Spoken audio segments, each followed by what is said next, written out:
Shalom ouvracha mes chers amis, voici la pépite de Rabbi Nachman aujourd'hui. Combien est-ce qu'on doit avoir confiance en notre Rav? Alédé Mounat Chachamim, dit Rabbi Shimon Bar Yochai, Amonai Shtamati Shimacha Yareti Akadosh Baruch Hu, j'ai entendu ta parole et j'ai craint. Amaratam Yaout avait les mitral. C'est bien d'avoir peur. Il dit comme ça, il dit Rabbi Nachman, donc dans le Samech Aleph, chapitre 61, grâce à la Emunat Chachamim, Yecholim Leotzi Mishpatenu Laor. On peut sortir notre Mishpatenu, c'est-à-dire notre Mishpat, c'est-à-dire notre justice, à la lumière. Ki Mishpat ou Amuda Demtsaïta. Parce que la justice qu'un homme il se fait, combien de fois Rabbi Nachman dit que c'est bien qu'un homme il se juge bien. Mishpat ou Amuda Demtsaïta, Hainu Bchinat Derech HaMemutza, She'eno noté, qui ne tourne pas ni du côté droit, ni du côté gauche. Veze Zochin, ça veut dire que lorsqu'on fait un jugement, ou même quand on juge, eh bien il faut bien se juger, et se juger de façon équilibrée. Et Veze Zochim à l'aider, comment on arrive à être équilibré dans la vie? Parce qu'aujourd'hui, on voit beaucoup des gens qui sont devenus, ça y est, ils sont devenus noirs, ils ont tout changé, ils ont mis les peurs jusqu'au parterre, et ils voient plus personne.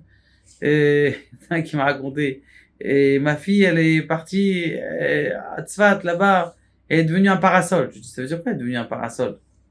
Elle est devenue un parasol. C'est quoi, qu'est-ce que ça veut dire? Elle dit parasol, c'est genre, elle a de la burqa jusque sur la tête et tout ça, personne n'arrive à la reconnaître. Elle s'est mariée, oui, elle s'est mariée, mais bon. Hainu bederech hamemutza, she'eno notel yamim, du côté, ni du côté droit, ni du côté gauche. Veze zochim alene emunat chachamim. Ça, on mérite d'avoir l'équilibre de la vie grâce à la confiance dans les sages. Shehu bechinat lotasur minadavar, asher yagid lecha yamin usmol. Tu dois pas te détourner le Rav qui te dit du côté droit ou du côté gauche. Si le Rav il t'a dit que c'est mouta, et que tu dis non, mais le poids d'Arav c'est assourd.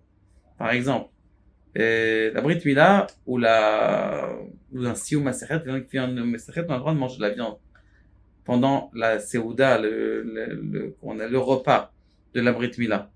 Mais je comprends pas, on est pendant les 9 jours de Tisha B'Av. Non, moi je mange pas de viande, moi je suis mahmir. Dis de quoi t'es mahmir? T'es mahmir de quelque chose qui est moutard. T'as le droit d'être mahmir si tu veux. Aval, on a le droit pendant les 7 jours de Tisha B'Av. Si le Rav t'a dit, c'est marqué dans le Shulchan Aruch, c'est pas inventé. Si, mais pendant les 9 jours de Tisha B'Av, eh bien il y a un Sioum Masechet, quelqu'un il a fini un traité de Torah, ou quelqu'un il a fini comment on appelle ça, il a fait une Brit Mila. Eh bien on a le droit de manger de la viande. On dit non, moi je suis mahmir, je vais pas manger.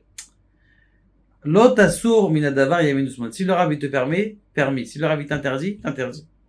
Mishpat emet kichol avlimudim she'adam lomet tzarich shekabel v'yotzi mehem mishpat emet. C'est très important. D'ailleurs, le Ramban il le dit aussi que lorsque quelqu'un il étudie quelque chose, eh bien qu'il l'attache à sa vie. Rabbi Nachman le dit d'ailleurs à la fin de son livre, à la fin de son livre.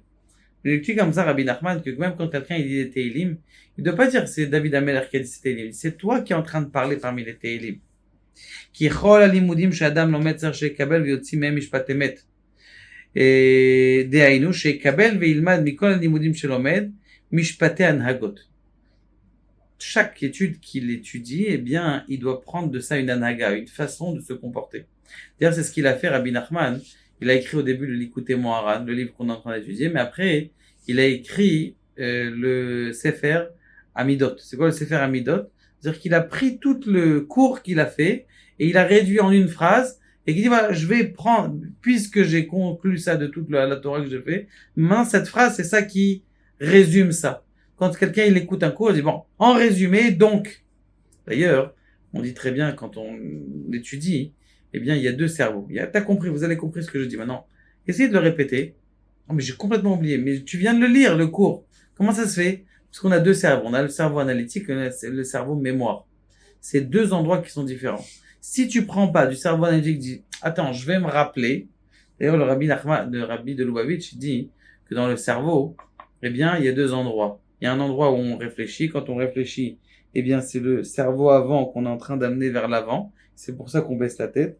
Et quand on se rappelle de quelque chose, on dit, on lève la tête. On lève la tête, ça veut dire qu'on est en train de prendre un autre partie du cerveau. Alors toi, qu'est-ce que tu dois faire pour te rappeler de quelque chose? C'est d'allier les deux parties du cerveau, et le cerveau avant et le cerveau hier. D'ailleurs, c'est pas pour rien que les talmidim, ils font comme ça quand ils prennent, ils versent d'un côté, ils comprennent, ils versent de l'autre côté. Et chez Yeda, que ça soit pour lui, que ça soit pour les autres. Donc, il y a quelque chose de très fort qui dit Rabbi Nachman, c'est ça qu'on doit se rappeler ici. Une première chose, d'avoir un rave, très important. C'est beau d'écouter des cours dans YouTube, mais il faut venir voir un rave qui t'apprenne, en fonction de ton derrière, c'est quoi le memutza, c'est quoi la façon de se comporter de façon équilibrée. Deuxième chose qui est très importante, que lorsque quelqu'un il se lève de son étude, d'essayer d'approfondir et de faire une conclusion de ce qu'il a appris. Baruch Adonai, alors à la